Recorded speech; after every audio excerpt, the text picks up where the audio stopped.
Meu pai saiu de casa quando eu tinha 3 anos. Não foi uma briga, nem um rompante. Ele simplesmente pegou uma mala, vestiu uma jaqueta marrom e saiu pela porta com a calma de quem vai trabalhar e volta no fim do dia. Mas ele nunca voltou.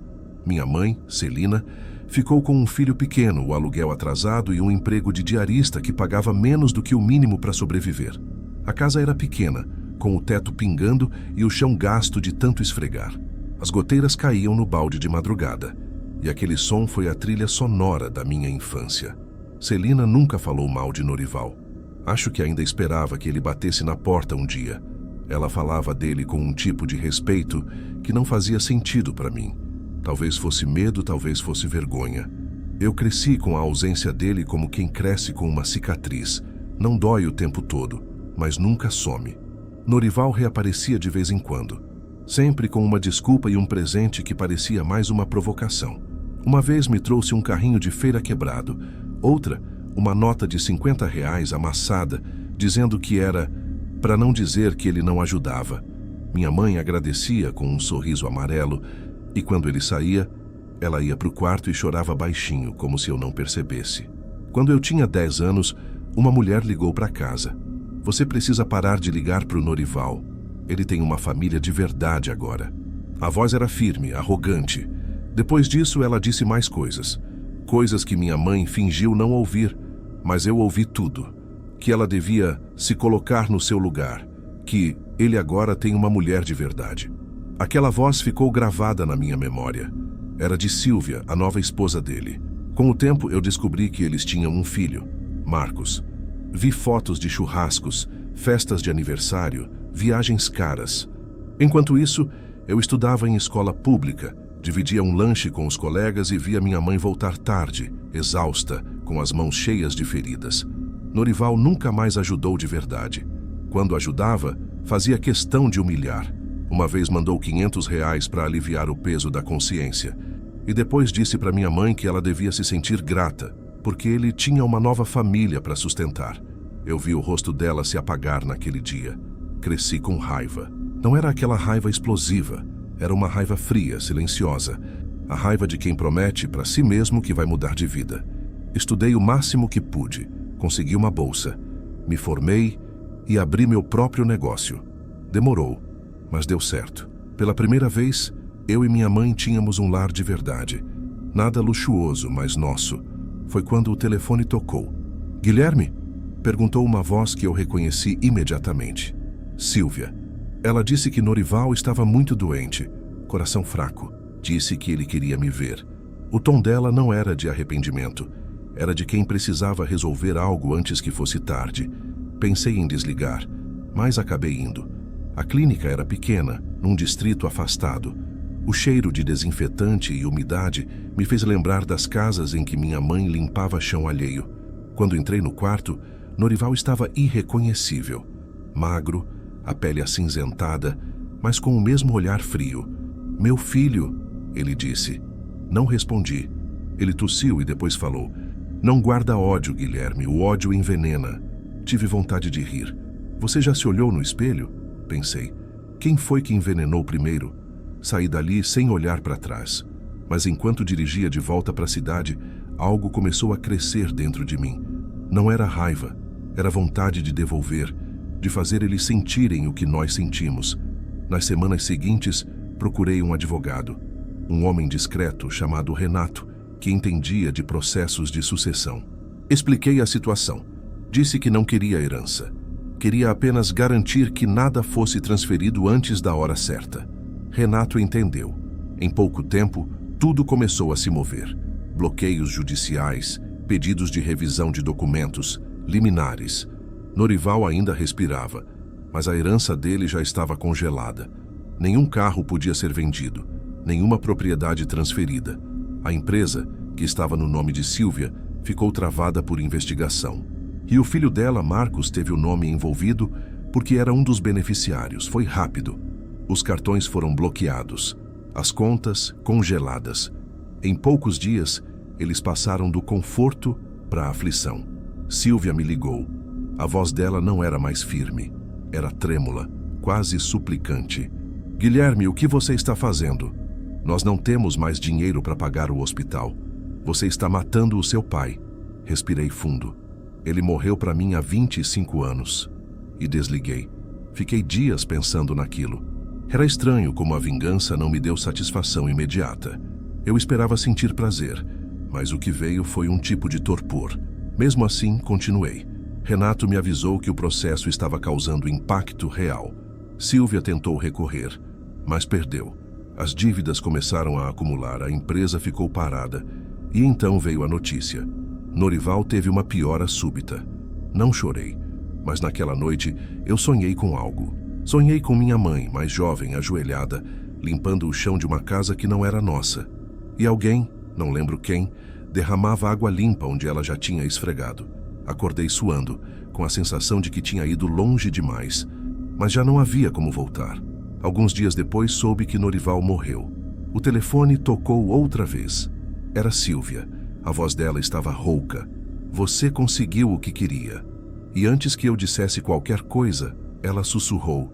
Você é igual a ele. Fiquei parado com o telefone na mão. Não sei quanto tempo. Nos dias seguintes comecei a perceber o peso daquilo tudo. Marcos, o filho deles, teve que abandonar a faculdade. Silvia vendeu o carro para pagar o enterro e a casa deles foi parar em leilão judicial.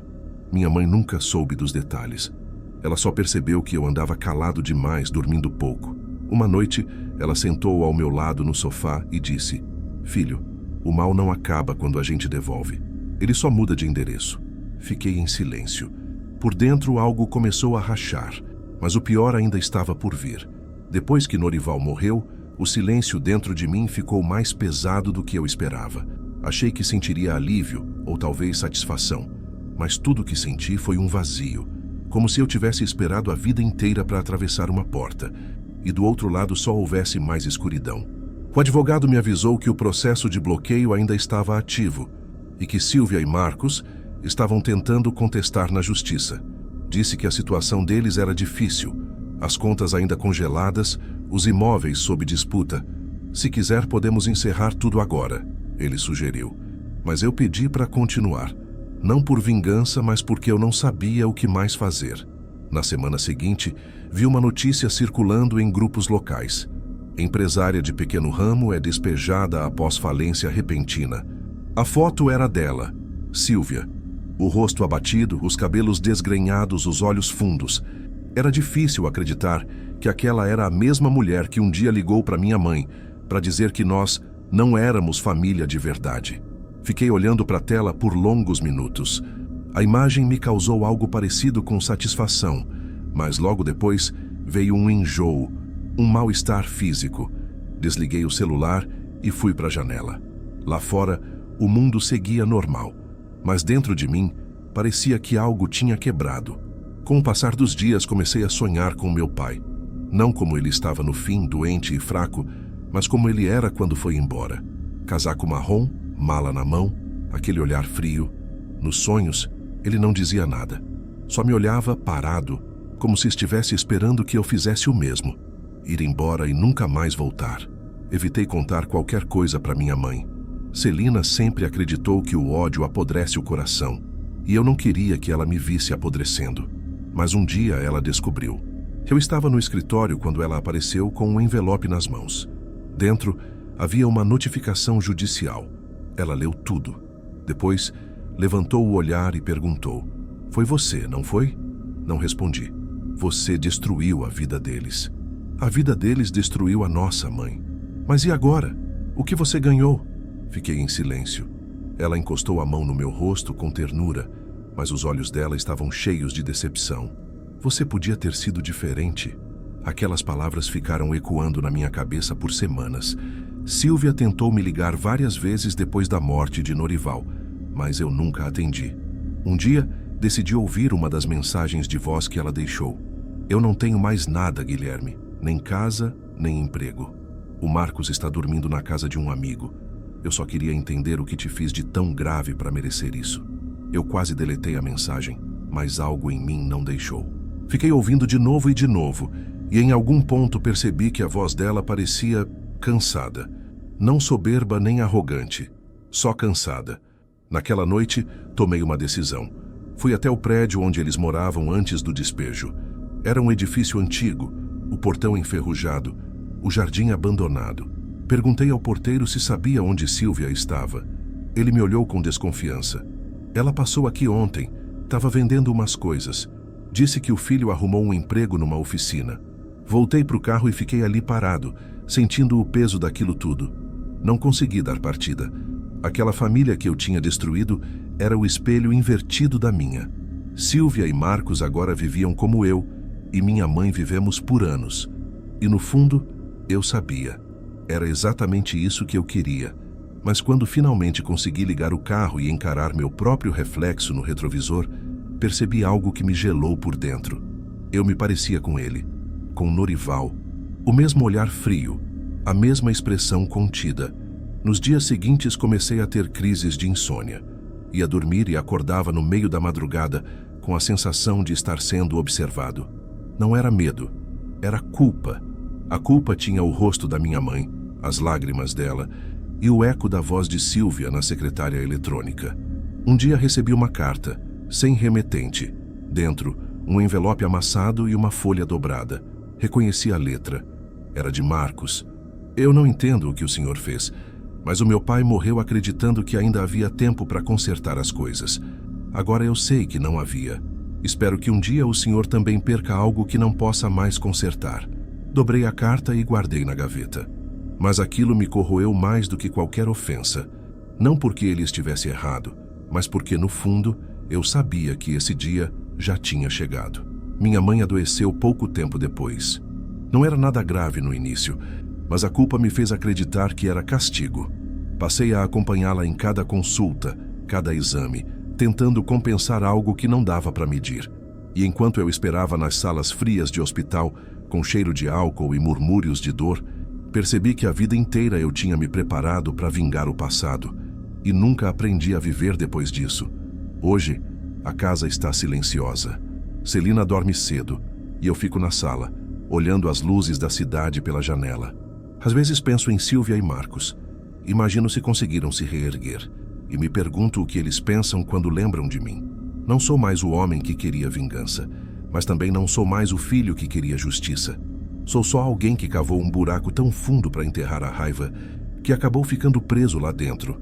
Há noites em que eu sonho de novo com o dia em que Norival saiu de casa. Dessa vez, eu não sou mais a criança de 3 anos. Sou o homem que ele se tornou. E quando abro a porta e olho para trás, vejo minha mãe ali, sentada com os olhos marejados. Os mesmos olhos de Silvia quando me implorou ajuda. Acordo sempre no mesmo ponto, com a sensação de que não há diferença entre eu e ele. E essa talvez seja a parte mais assustadora. Gostou do relato? Comente de que cidade está assistindo e se inscreva no canal. Agora vamos continuar com essas histórias arrepiantes. Eu tinha 10 anos quando meus pais decidiram se mudar para o interior de Minas, para uma cidade pequena, chamada São Damião. Era o tipo de lugar onde todo mundo se conhece, onde as casas são simples, as ruas de paralelepípedo e as crianças andam de bicicleta até o pôr do sol. Meu pai tinha conseguido um emprego numa madeireira da região e minha mãe, que trabalhava de casa, achava que seria bom para mim crescer num ambiente mais tranquilo. Eu não reclamei, mas a verdade é que eu odiava a ideia de recomeçar do zero. Na época eu estava entrando no 5º ano, e mudar de escola nessa idade é quase uma sentença de isolamento. Lembro da primeira semana. As crianças já tinham seus grupinhos, piadas internas, apelidos uns para os outros. Eu era o novo, só isso. E por algum motivo, ser o novo parecia ser o mesmo que ser invisível. A escola era pequena, uma construção antiga de tijolos expostos. Tinha cheiro de giz e desinfetante. O pátio era coberto por uma árvore enorme, e o barulho dos sinos da igreja lá perto marcava as horas das aulas. No refeitório, a regra era sentar com os colegas da turma. E ali, naquela primeira semana, foi quando percebi o quanto podia ser longo um almoço em silêncio, cercado por crianças cochichando e rindo de piadas que eu não entendia. Mas fora da escola, as coisas pareciam mais leves. No final da primeira tarde de sábado, depois da mudança, eu saí com minha bicicleta, uma Caloi antiga que meu pai reformou para mim. Eu pedalava devagar pela rua, observando as casas, tentando memorizar o caminho de volta. Foi quando ouvi uma voz atrás de mim. Ei, você é o menino que se mudou para a casa da esquina? Virei para trás. Era um garoto um pouco mais velho, uns 11 ou 12 anos, cabelo castanho escuro e uma camiseta surrada do Cruzeiro. Ele parou do outro lado da rua, apoiado numa bicicleta maior que a minha. Sou sim, respondi. Moro ali, na casa amarela. Eu sou o Denis. Moro 3 casas para baixo. Ele sorriu, de um jeito amigável. Quer dar umas voltas? Aquela foi a primeira vez que alguém me chamou para fazer alguma coisa na nova cidade. A gente passou a tarde inteira andando de bicicleta até o final da rua, que terminava num pequeno descampado. Conversamos sobre jogos, filmes, o colégio. Denis estudava num colégio particular, então não era da mesma escola que eu, mas combinamos de andar juntos nos fins de semana. Nos dias seguintes, comecei a me sentir um pouco mais à vontade. Até que, uns 3 dias depois, algo diferente aconteceu. Era uma tarde de quarta-feira. Eu estava jogando videogame na sala quando ouvi a campainha. Minha mãe foi atender e me chamou. Rafael, tem um menino aqui perguntando por você. Quando cheguei à porta, vi um garoto que eu nunca tinha visto antes. Ele era um pouco mais alto que eu, cabelo liso, muito pálido, com olheiras fundas. Estava descalço. Oi, ele disse. Eu sou o Adriel. Moro lá no fim da rua. Meus pais disseram que tinha um menino novo morando aqui. Ah, oi, respondi, meio sem graça. Ele perguntou se eu gostava de videogame. Quando eu disse que sim, ele sorriu de um jeito estranho, como se tivesse certeza da resposta. Quer ir lá em casa jogar? Eu tenho GTA, aquele de cidade grande. Na época eu não tinha esse jogo, e achava o máximo quem tinha. Olhei para minha mãe esperando o olhar de aprovação. Ela hesitou por um segundo, mas acabou dizendo: mas só um pouquinho, Rafael. Volta antes do jantar. Adriel morava na última casa da rua, no canto onde o asfalto virava estrada de terra. Desde a calçada, já dava para perceber que a casa era diferente das outras. O portão estava torto e o quintal não tinha grama, só terra batida e 2 árvores secas. A parede estava descascada e a janela da frente tinha uma cortina escura encardida. Quando ele abriu o portão, senti um cheiro estranho vindo de dentro, algo entre mofo e comida azeda. A sala estava cheia de caixas empilhadas, brinquedos quebrados e jornais velhos. Desculpa a bagunça, disse ele rindo baixinho. Minha mãe guarda tudo. Descemos para o porão. O ar lá embaixo era pesado, úmido. Tinha uma TV antiga sobre uma cômoda, um colchão no chão e um sofá rasgado. O cheiro de mofo era tão forte que parecia grudar na roupa. Mas o jogo estava lá e eu me distraí por um tempo. Jogamos por quase 2 horas, até que comecei a me sentir cansado. Disse que precisava ir embora. Adriel ficou olhando para mim por uns segundos, como se não tivesse gostado da ideia. Já? Ele perguntou, franzindo o senho. A gente acabou de começar. Já jogamos bastante. Minha mãe vai brigar se eu demorar. Ele me acompanhou até metade do caminho, mesmo depois que eu disse que podia ir sozinho. Quando parei e disse até mais, ele ficou ali parado, me olhando, até eu virar a esquina. Naquela noite, fiquei pensando nele. Algo no jeito dele me deixava inquieto. Não era o tipo de pessoa que você chama de estranha de imediato, mas havia algo deslocado. No dia seguinte, ele apareceu de novo no mesmo horário, tocando a campainha. Minha mãe o atendeu e me chamou, e ele perguntou se eu queria jogar mais. Dessa vez eu disse que podíamos jogar na minha casa. Subimos para o meu quarto e ligamos o videogame. Mas o que me deixou desconfortável foi o quanto ele se aproximava de mim enquanto jogávamos. Sentava muito perto, quase encostando. Eu me afastava discretamente, mas ele voltava a se inclinar. Além disso, ele falava muito pouco, quase não sorria. Depois de 1 hora, inventei que precisava fazer tarefa de escola. Ele ficou calado por um momento e depois simplesmente disse: "Tá bom, amanhã eu volto." E voltou. No outro dia e no outro. Até que um dia pedi para minha mãe dizer que eu estava doente. Ela me olhou meio confusa, mas fez o que pedi. Mais tarde, quando o sol começou a cair, peguei minha bicicleta e fui até a casa do Denis. Ele estava na calçada, chutando uma bola, e ficou animado quando me viu. Fomos dar umas voltas até o final da rua. Quando passamos em frente à casa do Adriel, ele apareceu na varanda, rápido, como se já estivesse esperando.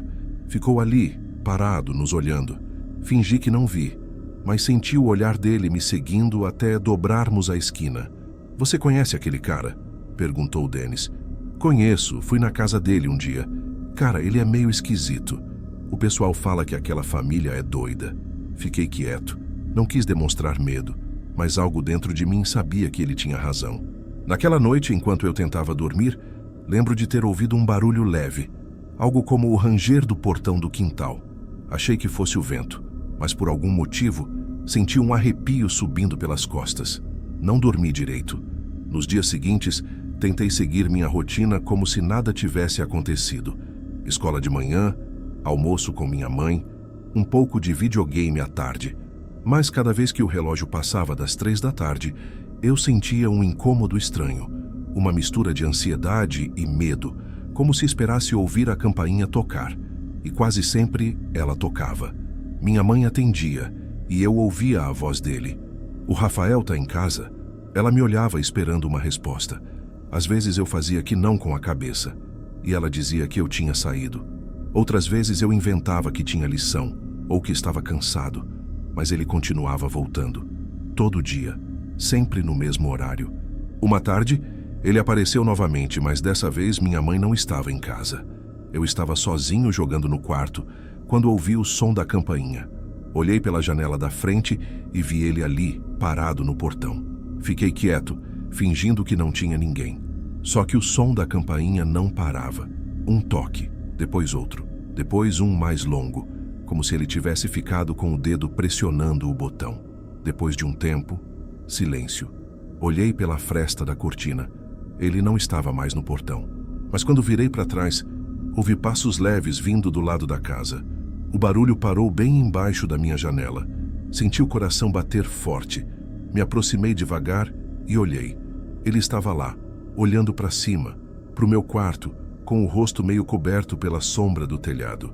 Assustado, fechei as cortinas e fiquei imóvel. Alguns segundos depois, ouvi o som do portão abrindo e se fechando. Quando minha mãe voltou, tentei explicar o que tinha acontecido, mas ela riu e disse que ele devia ser apenas um garoto solitário. "Você é o único da rua da idade dele", ela disse. "Ele só quer companhia." Mesmo assim, naquela noite, eu tranquei a janela. Alguns dias depois, Dennis apareceu na porta de casa chamando para andar de bicicleta. Saí aliviado. Precisava tirar aquilo da cabeça. Pedalamos até o outro lado do bairro, conversando sobre futebol e videogame. Mas no caminho de volta, quando passamos em frente à casa do Adriel, vi algo que me deixou gelado. Ele estava na janela, debruçado no parapeito, olhando fixamente para a gente. "Ele tá te olhando, cara", disse Dennis. "Olha isso." Tentei disfarçar, mas ele não desviou o olhar. Era como se soubesse que eu o estava evitando. No dia seguinte ele não apareceu. Nem no outro. Nem no outro. Comecei a achar que ele tinha desistido, ou que talvez estivesse viajando. A sensação de alívio foi enorme. Mas então, numa madrugada de sábado, acordei com uma sensação estranha. O quarto estava frio demais. A cortina balançava com o vento. Demorei alguns segundos para entender. A janela estava aberta. Eu tinha certeza absoluta de que a tinha trancado. Levantei devagar, o coração disparado, e fui fechá-la. Quando cheguei perto, notei algo no parapeito. Uma marca de pegada com terra seca. Fiquei paralisado. Olhei para fora. Nada. Só o quintal escuro e o balanço das árvores. De manhã contei para minha mãe. Ela achou que fosse coisa da minha cabeça. Disse que talvez o vento tivesse empurrado o trinco. Mas o vento não deixava pegadas. Na segunda-feira, na saída da escola, Dennis me chamou para ir à padaria antes de ir para casa. Enquanto a gente esperava o pão, ele disse: "Cara, ouvi umas coisas sobre o Adriel." Olhei para ele atento. "Que tipo de coisas?" "Meu primo conhece o irmão dele. Disse que os pais dele brigam o tempo todo e que o Adriel dorme no porão, tipo, sozinho no escuro. Que às vezes ele foge de casa de noite." Senti um arrepio percorrer minha nuca. "Foge para onde?" "Ninguém sabe. O pessoal só diz que vê ele andando pela rua de madrugada." Fiquei quieto o resto do caminho. Aquela informação fazia sentido de um jeito perturbador. Naquela noite, decidi deixar o abajur aceso. Demorei para dormir, ouvindo o som distante dos cachorros latindo. Quando o sono começou a chegar, ouvi um barulho leve vindo da janela, como se alguém encostasse no vidro. Abri os olhos devagar. A cortina balançava, mas o barulho parou. Fiquei ali, imóvel, até o coração acalmar. Quando finalmente me virei de lado para tentar dormir, senti algo tocar meu pé.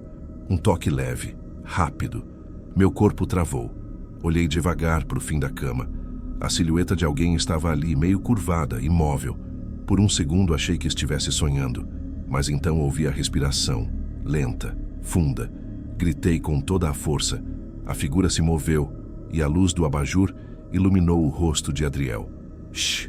Ele sussurrou desesperado. Fica quieto, por favor. Pulei da cama e corri para o corredor gritando pelos meus pais. Meu pai saiu do quarto tropeçando e quando voltamos, a janela estava aberta de novo. Adriel não estava mais lá. Ficamos acordados até o amanhecer. Meu pai, furioso, foi até a casa dele no dia seguinte. Quando voltou, estava transtornado. Disse que a mãe de Adriel tinha começado a rir, dizendo que o filho era inofensivo, que não fazia mal a ninguém. Meu pai contou que o pai do garoto nem apareceu. Eles decidiram não chamar a polícia. É só um menino, meu pai disse, mas naquela noite eu não consegui dormir. Fiquei imaginando ele do lado de fora, escondido no escuro, esperando a luz apagar. Durante a semana, eu passei a evitar até olhar para a casa dele. Denis e eu só andávamos de bicicleta mais longe, perto da pracinha da entrada do bairro. Por um tempo, nada aconteceu. Mas numa sexta-feira, quando o sol já estava se pondo, eu e Denis voltávamos para casa. Quando passamos pela esquina da rua, vi algo que me fez gelar por dentro. Adriel estava sentado na calçada, bem na frente da minha casa, as pernas cruzadas, a cabeça baixa. Cara, ele tá te esperando, sussurrou Denis. O instinto me fez voltar. A gente deu meia volta e foi direto para a casa dele, que ficava mais afastada. Liguei para minha mãe de lá, dizendo que ia dormir na casa do Denis. Ela aceitou, sem entender direito o motivo. Mas eu sabia. Eu não queria voltar para aquela casa enquanto o Adriel estivesse ali. De madrugada, o som do meu celular me acordou. Uma notificação de mensagem. Número desconhecido. Você disse que era meu amigo. O coração quase parou. Eu nunca tinha dado meu número para ele. E a última coisa que fiz foi bloquear a tela e enfiar o celular debaixo do travesseiro. O resto da noite foi um tormento. Cada barulho da rua parecia um passo. Cada sombra parecia um rosto. No fundo eu sabia. Aquilo não ia parar ali. Na manhã seguinte, minha mãe apareceu na porta do Denis para me buscar. Ela parecia preocupada. Disse que, quando acordou, encontrou o portão de casa aberto e algumas marcas no chão, como se alguém tivesse arrastado algo. Meu pai achava que era cachorro, mas eu sabia que não era. No caminho de volta, eu observava as casas da rua, tentando não olhar para a casa do Adriel, mas não consegui evitar. A janela onde ele costumava aparecer estava coberta com um lençol escuro pendurado por dentro. Não dava para ver nada. Não quero que você ande mais com aquele menino, disse minha mãe, firme. Ele não é bom da cabeça. Eu só assenti. Por dentro, torcia para nunca mais vê-lo. Durante quase uma semana, tudo ficou em silêncio. Nenhuma visita, nenhuma mensagem, nenhum barulho de madrugada. Eu já começava a acreditar que talvez ele tivesse desistido. Até que, numa quarta-feira à noite, algo mudou. Meus pais tinham saído para jantar com vizinhos. Eu fiquei em casa porque tinha prova no outro dia e queria estudar. A casa estava silenciosa, só o som distante da TV ligada na sala. Por volta das 10 horas, o cachorro do vizinho começou a latir sem parar. Latidos curtos, nervosos. Levantei para fechar as janelas. Foi quando percebi que uma delas, a do meu quarto, estava destrancada. Dei um passo para trás, tentando lembrar se eu mesmo tinha deixado assim. Mas o trinco estava virado para fora, como se alguém tivesse forçado. O coração começou a bater forte. Peguei o telefone e disquei para o meu pai. Chamou e nada. Tentei não entrar em pânico. Tranquei a porta do quarto e fiquei sentado na cama, com o telefone na mão, esperando o barulho do carro deles voltando. Mas o som que ouvi veio de outro lugar. Um estalo, vindo da cozinha, como se alguém tivesse esbarrado em alguma coisa. Fiquei em silêncio absoluto. O som se repetiu, agora mais perto. Um passo, depois outro. Alguém estava dentro da casa. O chão de madeira rangia conforme o peso dos passos se aproximava do corredor. E então, uma voz baixa, quase sussurrando. Rafael. Senti o corpo inteiro gelar. A voz era dele. Adriel. Tentei ligar de novo para o meu pai, mas minhas mãos tremiam tanto que o celular caiu no chão. A maçaneta da porta girou levemente. 3 vezes. Depois, silêncio. Fiquei imóvel, tentando não fazer barulho. De repente, um som seco. Algo batendo na janela. Olhei e vi um vulto do lado de fora. Ele estava tentando abrir de novo, como se quisesse me obrigar a olhar para ele. Sem pensar, corri para o banheiro. Fechei a porta e me tranquei. Peguei o celular de novo e disquei para a polícia. Enquanto esperava a ligação completar, ouvi o som do vidro quebrando. A voz dele ficou mais alta. Eu só quero conversar, Rafael. Só conversar. A ligação finalmente atendeu. Eu mal conseguia falar, só consegui dizer o endereço e tem alguém dentro da minha casa. Fiquei ali encolhido no canto do banheiro, ouvindo os passos ecoando pela casa. A cada som, parecia que ele estava mais perto. Até que, de repente, tudo parou. O silêncio era pior que os barulhos. Esperei 1 minuto, 2, 5, nada. Quando as sirenes começaram a soar lá fora, senti as pernas fraquejarem. Ouvi portas batendo, vozes de policiais, o som da janela sendo empurrada. Abri a porta devagar, chorando, sem conseguir explicar direito o que tinha acontecido. Um dos policiais me levou para fora. Meu pai chegou pouco depois, desesperado.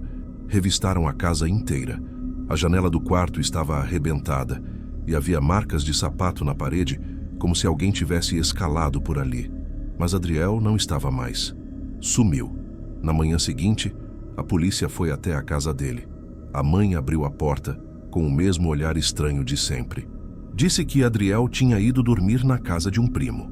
Mas quando os policiais pediram para entrar, ela começou a gritar, dizendo que não precisava de intrometidos na vida dela.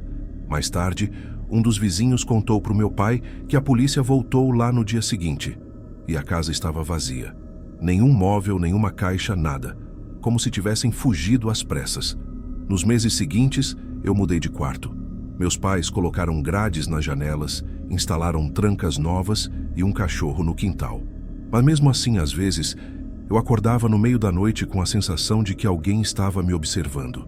Tinha pesadelos com a voz dele chamando meu nome no escuro, com o som da janela sendo forçada, com aquele olhar fixo, vazio, como se ele não entendesse que estava fazendo algo errado.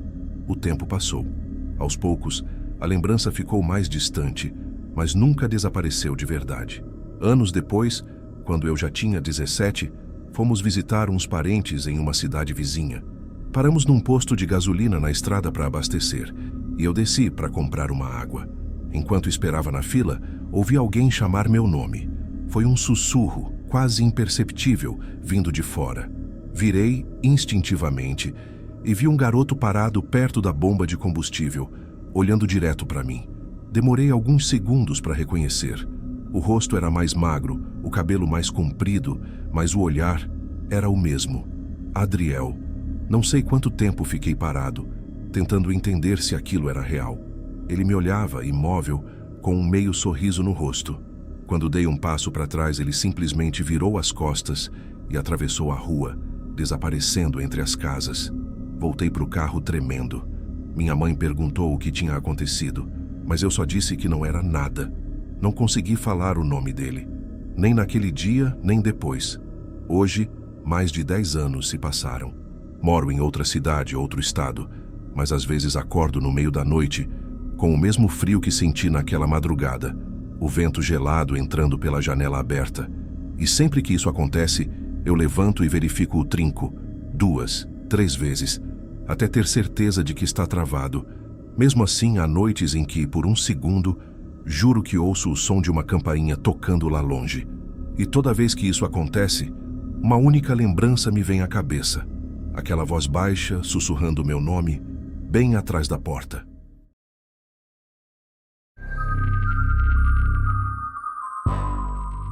Eu devia ter uns 8 anos quando isso aconteceu. Era 2009, e meus pais tinham se mudado há poucos meses para uma casa nova em Itabira, interior de Minas. Meu pai, Ademar, trabalhava em uma transportadora e minha mãe, Lúcia, dava aula em uma escola estadual. Meu irmão, Heitor, tinha 18 na época, já dirigia, estudava à noite e quase não ficava em casa. Eu era o caçula, aquele filho que vem muitos anos depois, meio por acaso.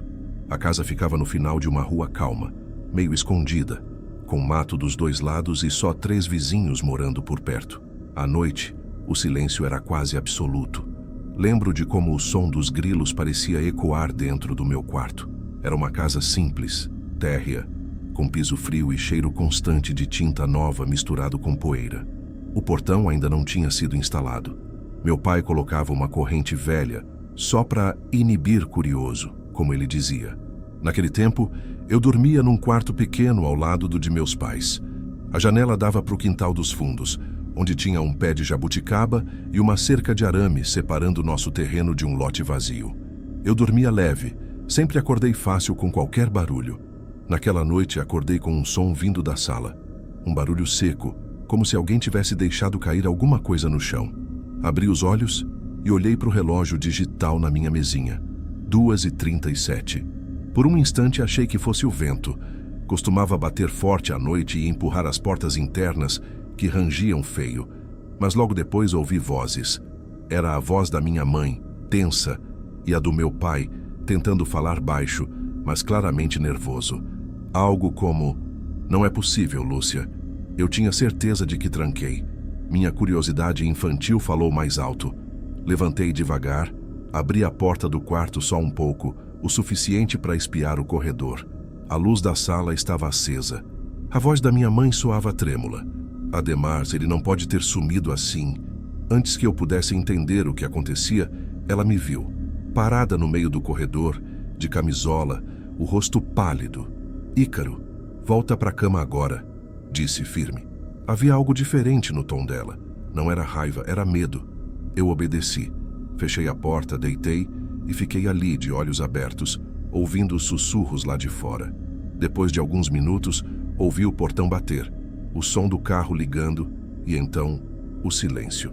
Achei que tivessem saído. Não fazia sentido, mas imaginei que talvez o Heitor tivesse se metido em alguma confusão e eles tivessem ido buscá-lo.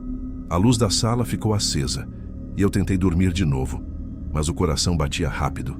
Acordei mais tarde com outro som. O portão de novo. Olhei para o relógio. 3h48. O motor do carro não se ouvia, só passos lá fora. Depois o clique da maçaneta da porta da frente. Abri os olhos, mas fiquei quieto, esperando ouvir a voz dos meus pais. Nada. Somente passos. Lentamente pela sala. Depois o som de uma gaveta sendo aberta. Armários batendo. O barulho metálico da geladeira. Aquilo me fez relaxar um pouco. Devia ser o Heitor, pensei. Ele sempre chegava tarde e vivia revirando a cozinha à procura de algo para comer. Os sons continuaram por alguns minutos, e então passos na escada. A nossa casa tinha apenas 3 degraus que levavam ao corredor dos quartos, mas o som parecia mais pesado do que o habitual. Eu fiquei virado para o lado, encarando a parede, mas de olhos abertos. A maçaneta do meu quarto girou, devagar. A porta se abriu cerca de um palmo, e uma sombra ficou parada ali. Não dava para ver o rosto, só a silhueta escura de alguém alto, imóvel. "Heitor?" Chamei, a voz embargada. Nenhuma resposta. "Mãe? Pai?" Nada. A pessoa simplesmente fechou a porta outra vez, sem fazer barulho, e os passos recuaram pelo corredor. Eu permaneci imóvel por vários minutos. A única explicação que encontrei foi que meu pai tivesse voltado e talvez quisesse ver se eu estava dormindo, mas algo naquilo não se encaixava. Meu pai nunca agia daquele jeito. Algum tempo depois, ouvi passos de novo, agora descendo em direção à cozinha. Nenhum som de conversa, só o arrastar lento de alguém andando descalço. Minha curiosidade venceu o medo. Levantei, abri a porta e olhei pelo corredor escuro.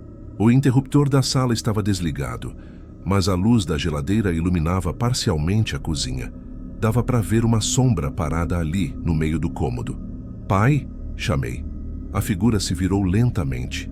Era alta, ombros largos, mas o rosto estava na sombra. Uma voz grave respondeu: "Volta para o seu quarto, Ícaro." Eu gelei. A voz parecia errada. Não era meu pai. Era mais rouca, mais arrastada. Dei um passo para trás e corri. Subi para o quarto e fechei a porta.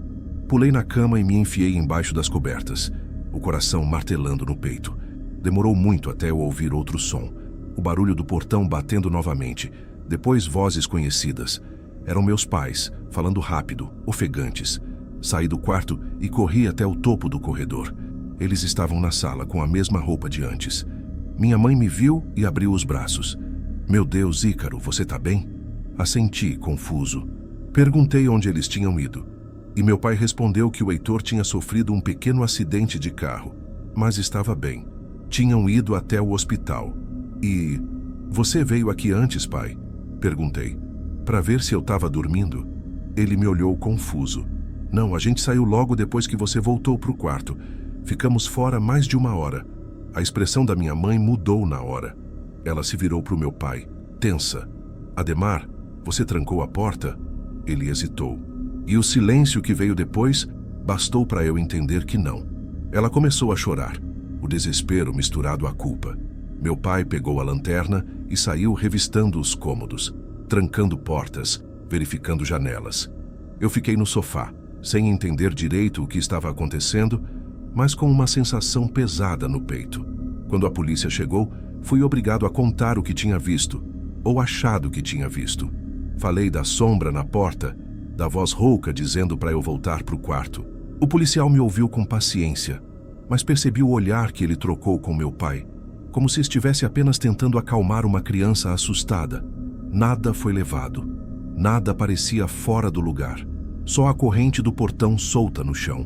Meus pais ficaram semanas sem conseguir dormir direito. Meu pai instalou trancas novas e minha mãe passou a verificar cada janela antes de deitar. Eu fingia que não ligava, mas à noite ainda sentia aquela presença parada na porta do quarto, imóvel, observando. Por muito tempo, achei que fosse apenas um ladrão. Até que, meses depois, algo aconteceu com meu irmão Heitor, e eu percebi que aquela noite tinha sido só o começo. Depois daquela noite, nada parecia igual. Meus pais tentavam agir com naturalidade, mas eu via o jeito como trancavam as portas 3 vezes antes de dormir, ou como meu pai deixava uma chave de fenda ao lado da cama, só por precaução. O Heitor ficou em casa por uns dias, se recuperando do acidente. Tinha batido o carro voltando de uma festa. Nada grave, só um corte na testa e o tornozelo torcido. Mesmo assim, o clima em casa estava pesado. Eu ouvia meus pais conversando baixinho sobre o que aconteceu. Minha mãe insistia que alguém tinha entrado na casa, que eu não teria inventado aquilo. Meu pai dizia que talvez fosse só um morador de rua ou um curioso que viu a porta aberta. Ninguém em sã consciência entraria numa casa com gente dormindo lá dentro sem roubar nada, ele repetia. Mas eu sabia que o que vi e ouvi era real. Aquela voz grave ainda ecoava na minha cabeça. Heitor, por outro lado, parecia não ligar para nada. Passava o dia no computador, trancado no quarto. À noite ficava no telefone com amigos e de vez em quando eu ouvia ele rindo alto. Ele sempre foi o tipo mais fechado, meio rebelde, mas depois do acidente ficou diferente. Mais distraído, impaciente e às vezes ausente. Lembro de uma tarde chuvosa, umas 2 semanas depois. Eu estava desenhando na sala quando o Heitor apareceu e perguntou se eu queria jogar videogame no quarto dele. Achei estranho porque ele quase nunca me chamava para nada. Fui animado. Enquanto ele ligava o console, reparei em algo na escrivaninha dele. Uma foto 3x4 amassada, dessas que a gente tira para documento. Era de um garoto que eu não conhecia. O rosto estava meio riscado, como se alguém tivesse passado o dedo sujo sobre a imagem. "Quem é esse?" perguntei. Heitor olhou rápido, meio surpreso, depois riu sem graça. "Ah, é um colega do curso." Pegou a foto e colocou dentro da gaveta. "Deixa isso pra lá." Na hora não desconfiei de nada, mas lembro de sentir um desconforto estranho, como se ele tivesse mentido. Os dias seguintes foram cheios de pequenas coisas que eu não conseguia explicar direito. A porta do meu quarto, por exemplo, começou a se abrir sozinha de madrugada. Não muito, só o suficiente para eu ver a fresta da luz do corredor. No início achei que fosse o vento, Mas mesmo quando o corredor estava completamente escuro, eu acordava e via aquela fresta lá. Outra noite ouvi passos leves vindo do quarto do Heitor. Eram quase 3 horas da manhã, e eu sabia que ele dormia cedo agora, por causa da dor no tornozelo. Me levantei, abri a porta com cuidado e olhei para o corredor. A luz do quarto dele estava acesa, a porta entreaberta. Eu me aproximei, mas antes de bater ouvi vozes. Uma era dele, reconheci na hora. A outra era diferente. Um tom mais baixo, mais firme, quase sem emoção. Mas ele não sabe de nada, disse Heitor. Tem certeza? Respondeu a voz. Porque ele viu. Senti o corpo inteiro gelar. Dei um passo para trás, o coração acelerando. A voz não era da minha mãe, nem do meu pai. Era masculina, mas mais velha, arrastada. Me afastei sem fazer barulho. Fechei a porta do meu quarto e fiquei deitado, sem dormir até o amanhecer. Na manhã seguinte, quando fui tomar café, perguntei para o Heitor com quem ele estava falando. Ele me olhou como se eu tivesse dito algo absurdo. Falando? Eu? Ele riu. Você sonhou, moleque. Mas o olhar dele vacilou por um segundo. E naquele instante, eu tive certeza de que não estava louco. Alguns dias depois, minha mãe pediu para eu ajudar a varrer o quintal. Fui até o fundo do terreno, perto da cerca, onde o mato crescia alto. Foi ali que encontrei algo estranho. Uma tampa de garrafa e, ao lado, um chaveiro quebrado com uma letra gravada. T. Lembrei na hora da foto que vi no quarto do meu irmão. Um garoto de camiseta azul com uma letra T bordada. Levei o chaveiro para dentro. Mãe, olha o que achei lá fora. Ela olhou rápido, distraída, e respondeu. Deve ser de algum pedreiro que trabalhou aqui antes da gente se mudar. Joga fora. Mas quando o Heitor viu o chaveiro na mesa, ele ficou pálido. Onde você achou isso? Perguntou a voz trêmula. Lá no fundo, perto da cerca. Por quê? Ele pegou o chaveiro depressa e enfiou no bolso. Nada, esquece. Foi naquele dia que ouvi ele dizer o nome pela primeira vez. Eu estava no quarto e ouvi ele no corredor falando baixo, quase sussurrando. Eu já falei, Tico. Não vem aqui mais, tá? A princípio achei que fosse uma brincadeira, mas a forma como ele falava, como quem suplica. Naquela noite meu pai teve que viajar a trabalho. Ficamos só eu, minha mãe e o Heitor em casa. Minha mãe dormiu cedo, cansada. Eu fiquei acordado jogando no celular até ouvir o barulho da porta dos fundos, aquele som metálico da maçaneta girando devagar. Fiquei paralisado.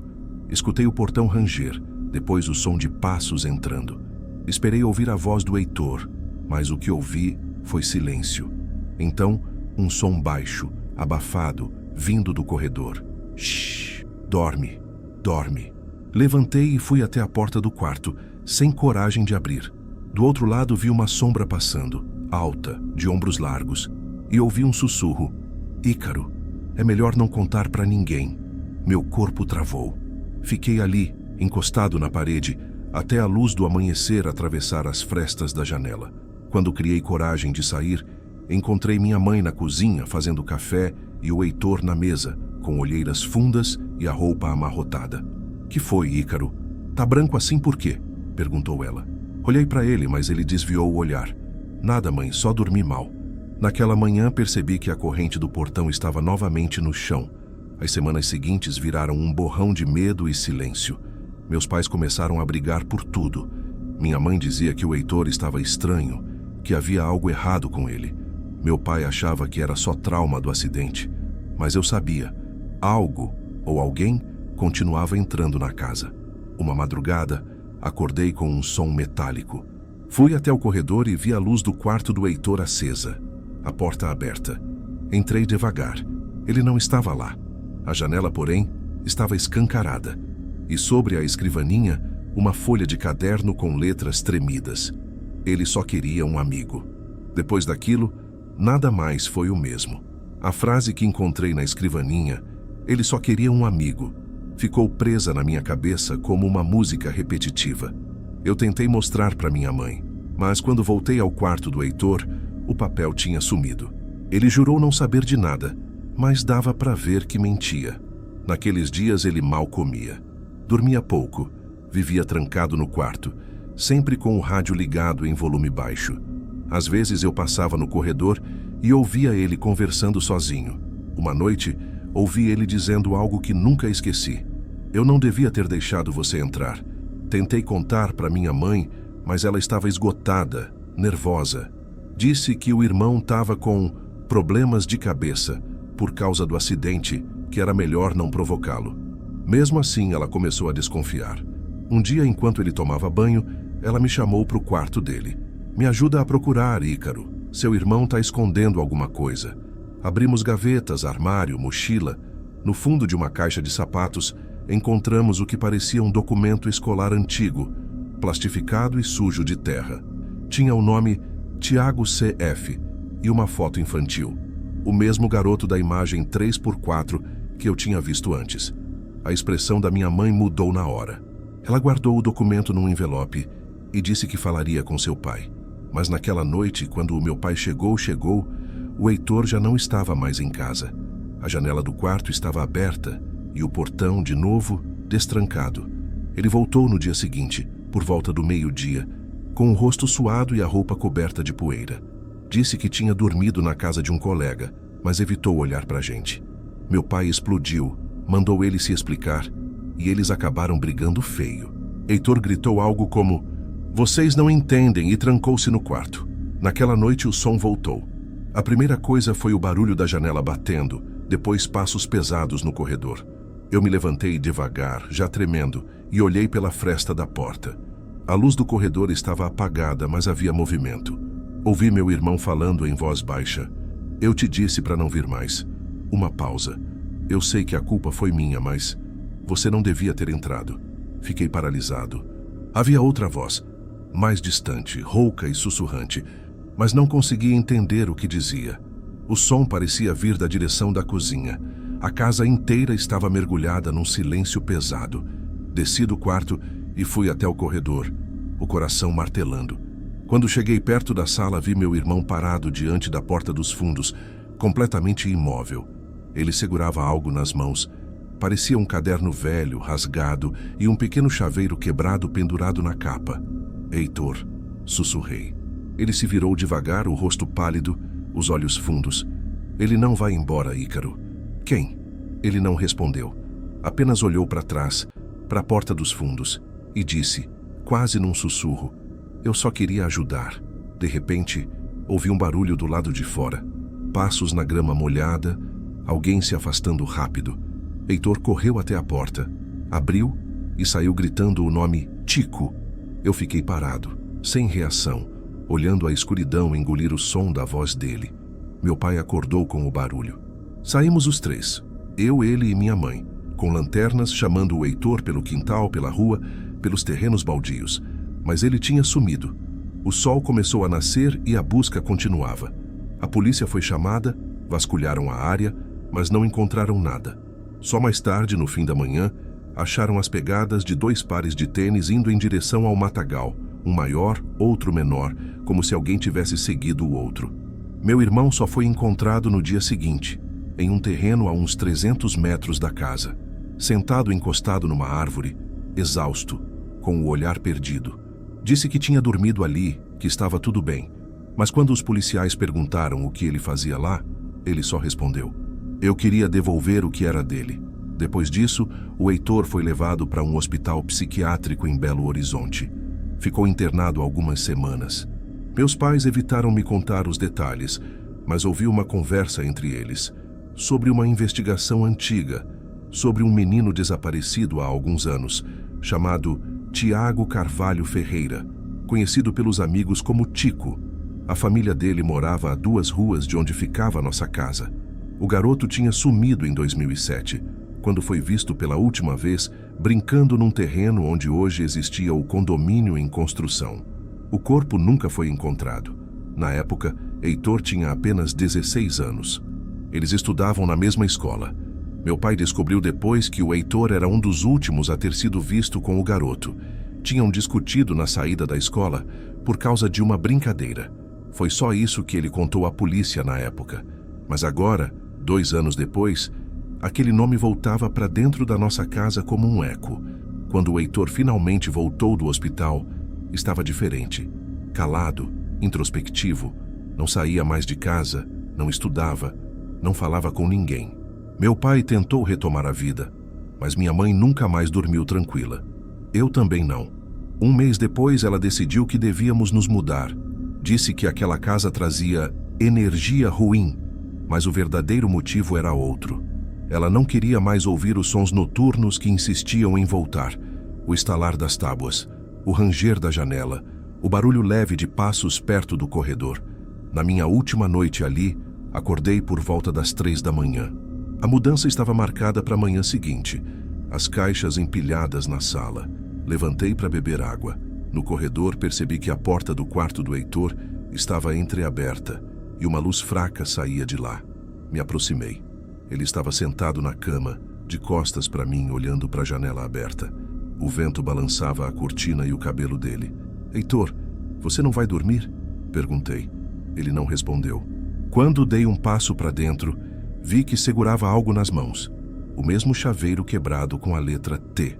Ele me perdoou, murmurou. Só queria que eu lembrasse. Engoli seco, sem entender direito.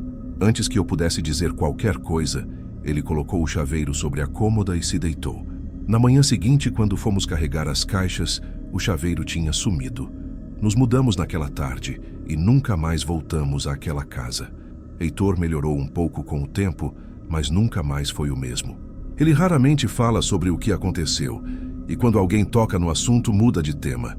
Anos depois, já adulto, eu decidi voltar àquela rua por curiosidade. O condomínio finalmente tinha sido construído, casas novas, crianças brincando, tudo parecia normal. Estacionei o carro em frente ao terreno que um dia foi nosso quintal, e foi ali, olhando o portão de ferro novo, que percebi um detalhe que me fez gelar. Na lateral do muro, alguém havia riscado com uma pedra uma letra T. Pequena, discreta, mas recente. Olhei ao redor. Ninguém por perto. O vento soprava como antes, arrastando o som distante de risadas de crianças. Por um momento, juro que ouvi o eco de uma voz grave, arrastada, vindo de algum ponto atrás das casas. "Dorme, Ícaro." Mas não olhei para trás. Entrei no carro e fui embora. Nunca contei isso para ninguém. Nem para os meus pais, nem para o Heitor. Porque lá no fundo, eu prefiro acreditar que aquilo tudo foi só uma coincidência. Mas às vezes, quando acordo no meio da noite e vejo a porta do quarto aberta só um palmo, com a fresta da luz do corredor, ainda sinto a mesma coisa que senti aos 8 anos. Que alguém está ali, observando, só esperando eu chamar o nome errado.